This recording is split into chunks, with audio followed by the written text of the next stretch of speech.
Tottenham Hotspur 0, Manchester City 2. Absolutely fantastic 3 points for City, that. 2 goals from the big man on the wall there, Erling Haaland. First half he was really, really poor. But 2 players that I thought were fantastic throughout, Manuel Akanji and Josko Gvardiol.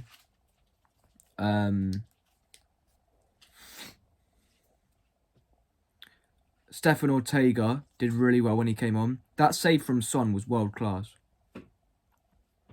And he made another good save from Kulusevski at the near post. And I don't think we've ever had a backup goalkeeper as good as Stefan Ortega in the history of Manchester City Football Club. Wait 1 minute. Stand up for a minute. Hang on. Turn it around. I won't turn the camera around. But where I'm standing now is my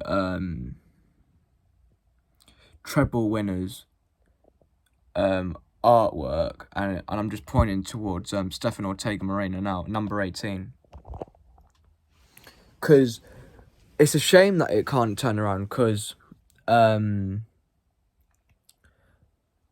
the reason why I have to do it on the camera app now and not from the YouTube app where you could turn the camera around is because for some reason when I was doing videos on the YouTube app from like that app, the sound wasn't working, so that's why I have to do it on the camera app from now on.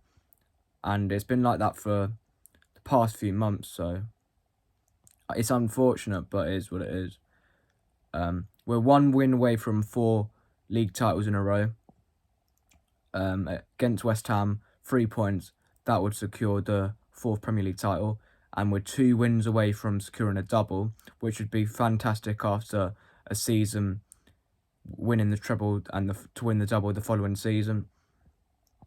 But it's not done yet because there's still 2 wins that we've got to get to secure the double, with 1 win to secure the league and 1 win to secure the FA Cup.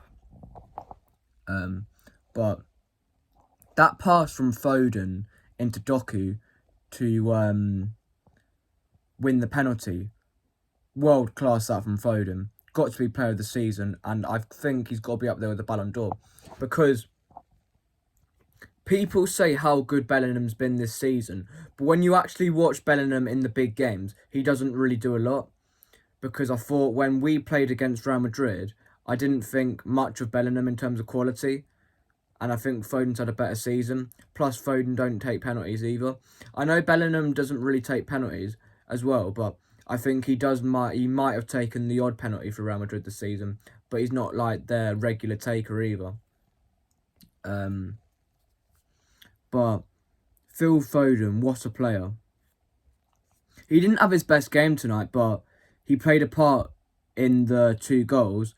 Great ball into Bernardo to pass it to Kevin, to pass it across the box to Haaland. That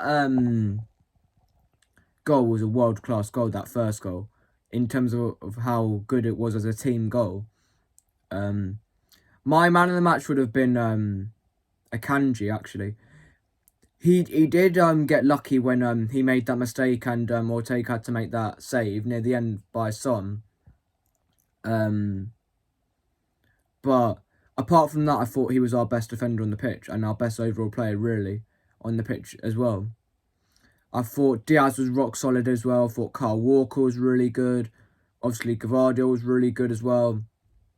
Haaland, he didn't really do a lot in the first half, but I do think he is improving his overall all-round play.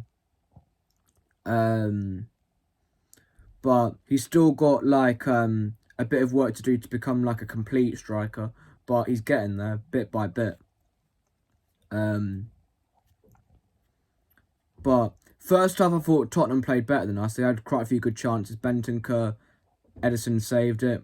Hopefully he's alright, by the way. It looks like he's going to miss at least the West Ham game, but I'm not sure what's going to happen with the United game. But I think Ortega will probably start that anyway because he's our cup goalkeeper.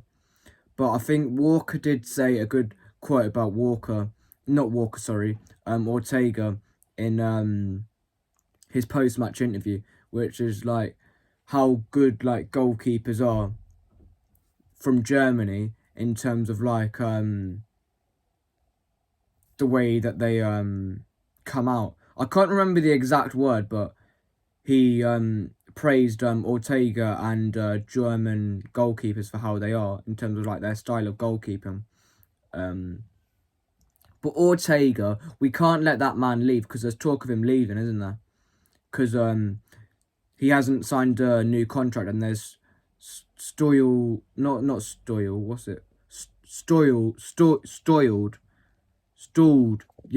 that's it, Stoiled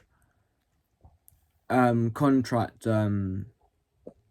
talks between City and Ortega, so he's got to stay because he's been really important this season. When Ederson's been injured, he's come in and done a world-class job in all the games. And I think if we'd have had like a goalkeeper like maybe like say Angus Gunn or something like that come in for Ederson, then we could have been in really big trouble. But we're lucky that we've got a reliable number 2 to come in if Ederson ever does get injured. And hopefully when it comes into next season, Ederson doesn't get injured as much, because the only thing I can really criticise with Ortega is that he hasn't got the best distribution, but he's a way better shot stopper than what Ederson is. He's just not as good on the ball. Because we're going to struggle to replace Ortega if he goes, because there's no one that's going to be out there and do as good of a job as him, in my personal opinion, as a second choice goalkeeper and be as reliable. So I hope he does stay. We've got to make sure he signs a contract. Because the thing is, he's too good to be a number 2, so you couldn't really blame him if he leaves. So I wouldn't be surprised if he leaves, but I think we've got to do everything in our power to make sure that he doesn't leave and he ends up signing a contract extension, because he's been one of our most important players this season, Ortega. He stepped in and done a brilliant job every time that Ederson's gone down with an injury and had to come on. But fantastic win. I was nervous going into the game. I did predict a win, but I was thinking that it was going to be tricky. Because, like, you know how I get these feelings whenever it's a big game that we're involved in? I'm not too nervous for, like, the few days in the build-up to the game, but then whenever it comes to, like, a few hours towards kickoff, I always get, like, extremely nervous then, especially if it's a game like this magnitude tonight, where we had to win the game. And obviously, we did go on to win the game, so I'm really happy now. But whenever, like, we get, like, a big game, I'm always, like, massively nervous in the few hours before the game. But, like, I don't really get nervous before that. It's when, like, the nerves hit me, like, I get really nervous in terms of, like, football nerves. But happy birthday to Diaz as well. I think he's 27 today. I think he was really good tonight as well. But thank you for 360 subscribers. I've been asking for that, and we've just hit it today, I think. And thank you for all you guys that are already subscribed. And if you're already subscribed, just try and push the channel out there to other people that might like the channel and like football. They don't have to be a City supporter, they just have to like football to enjoy the channel, really. So hopefully we can try and push this channel out there and get more people on there watching. So that would be good. But one more song before I go. Say, tear these cockneys apart. Say again. I'm not from the East End, so I can sing that. Quad City, massive 3 points. One more to go, and then the 4-peat is complete. And then roll on United, stuff them as well, and win the double. Up the Blues.